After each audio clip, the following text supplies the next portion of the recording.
These are the brief applications of molecular engineering. So molecular engineering, it is a branch of science that deals with designing of molecules at the microscopic level and that affects its properties and that affects its bulk properties in the macroscopic systems. So why this molecular engineering is important? Because of its application that ranges from the biomedicine to computing. So there are two examples. There is a journal that is in Nature in 2018. There was a report of construction of synthetic yeast genome.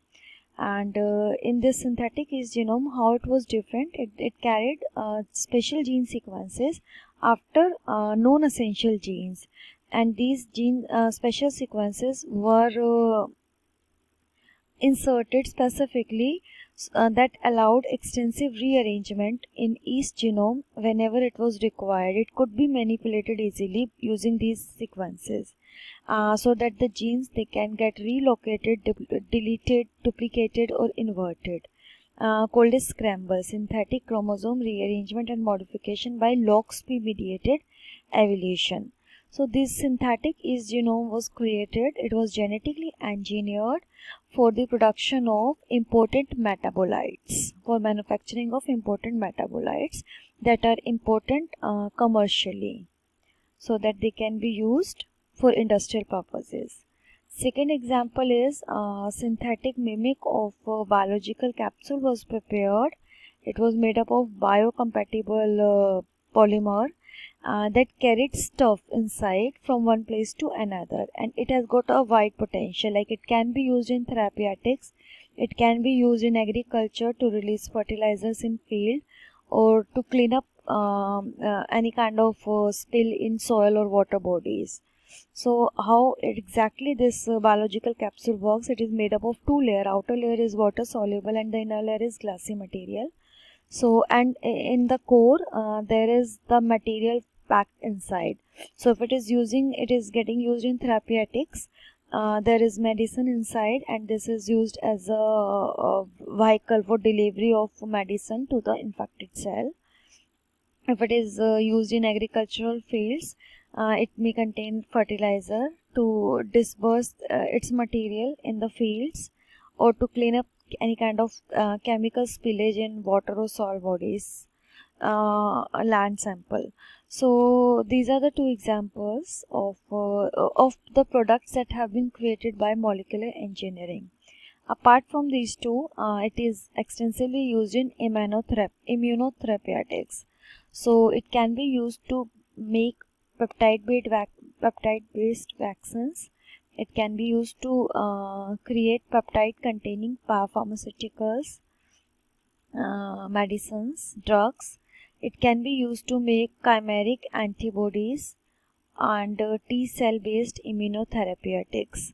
So in chimeric antibodies, these are the hybrid antibodies that are synthetic antibodies that are constructed to combat the antigens. So these antibodies, they are engineered to combat the specific antigen. So as per the requirement, as per the antigen, these antibodies are specifically engineered to combat it and to neutralize it. And this T cell based immunotherapeutics, it uses either a hematopoietic stem cell or a blood cell, and its TCR, T surface receptors, they are engineered, and then these cells are put back into the patient's body to cure the disease. So these cells, body's own cells, which have engineered cell surface markers, they roam in the body and they find any kind of if there is a disease cell or cancerous cell, and they can fight those cells. Apart from these, they can be used as a sustainable source of energy, and they can be used to develop vaccines that is effective against cancer and autoimmune disorders, and they can be used to engineer proteins and enzymes. Apart from this, a main role for biomolecular engineering is the development of the minute probes. So these are the little probes of nano size. So they can, once they're inside your body, they can scan the whole body and find the disease cells and eradicate them, fight them. So we can develop these probes using molecular engineering, and we can also use these molecular engines or these small biomolecules as a gene delivery vehicles in gene therapy to cure genetic disorders. Metabolic engineering, it is the modification of metabolic pathways to optimize the production of metabolites or any specific kind of chemicals. For example, synthetic yeast genomes have been created for the commercial production of metabolites. Apart from these, proteins can be engineered, they can be altered to acquire a whole new function, novel functions. They can also be used in consumer products. For example, antibiotic surfaces. If we coat the surface of antibiotics with these engineered molecules, that can be effective against any kind of pathogen attack like the fungal infection or the bacterial infection. Their shelf life is prolonged by this. They can be added into the cosmetics or cleaning products like silver nanoparticles. They are introduced into the laundry reagents for better cleaning. They can be used in development of electronics, for example, organic LEDs, or for creation of zero emission vehicles. So advanced fuel cells can be prepared using molecular engineering, or the batteries can be prepared using molecular engineering. That helps in development of zero emission vehicles or the self-cleaning surfaces. So these are the general applications of molecular engineering.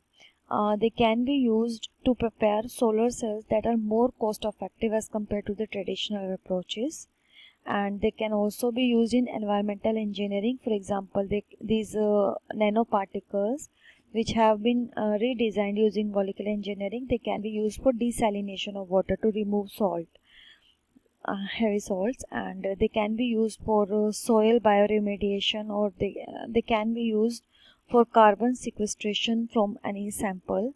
So these are the general uses of molecular engineering, or the applications of molecular engineering that is bringing a lot of change in our daily lives, and is gaining momentum eventually in our daily lives.